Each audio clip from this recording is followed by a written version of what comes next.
Welcome students. अभी आपके सामने एक टेबल डिस्प्ले है जिस डिस्ट्रीब्यूशन में हमें मीन निकालनी है। इस डिस्ट्रीब्यूशन का आप क्लासेस देखेंगे तो ये क्लासेस सारे कंटिन्यूअस फ्रीक्वेंसी डिस्ट्रीब्यूशन शो कर रहे हैं और इसके फ्रीक्वेंसी भी डिस्प्लेड है। ऐसे में मीन निकालने के लिए सबसे पहले हमें क्लास मार्क निकालनी होती है। क्लास मार्क क्या होता है? Upper limit plus lower limit divided by 2। तो सारे क्लासेस का क्लास मार्क यहाँ सबसे पहले निकालनी होती है। सो फर्स्ट का क्या हो जाएगा?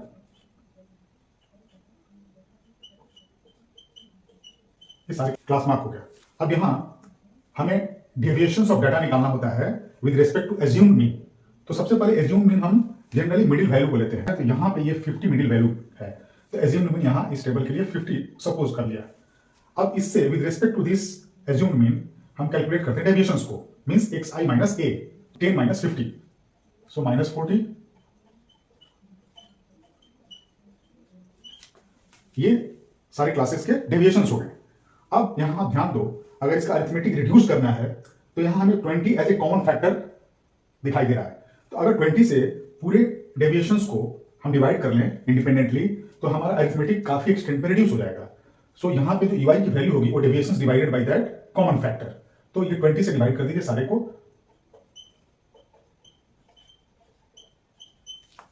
नाउ हमें fi इंटू ईवाई की वैल्यू निकालनी है। fi 15, ईवाई माइनस 2, सो यहां माइनस 30 माइनस 18 0 29 एंड 34। अब इसका सम क्या होगा? सम होगा 15।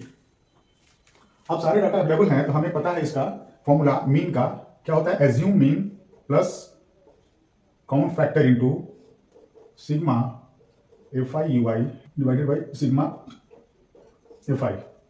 सारे वैल्यूज रख दीजिए। एज्यूम मीन क्या है? 50। एच की वैल्यू क्या है? 20 से डिवाइड किया, सारे कॉमन फैक्टर 20 है तो so 20। Sigma fi ui 15 and sum of the frequency आया है 100। ये 25 जा 5 3, सो 50 प्लस 3। सो इसका मीन जो होगा इस फ्रीक्वेंसी डिस्ट्रीब्यूशन का that is 53। That's all. Thanks.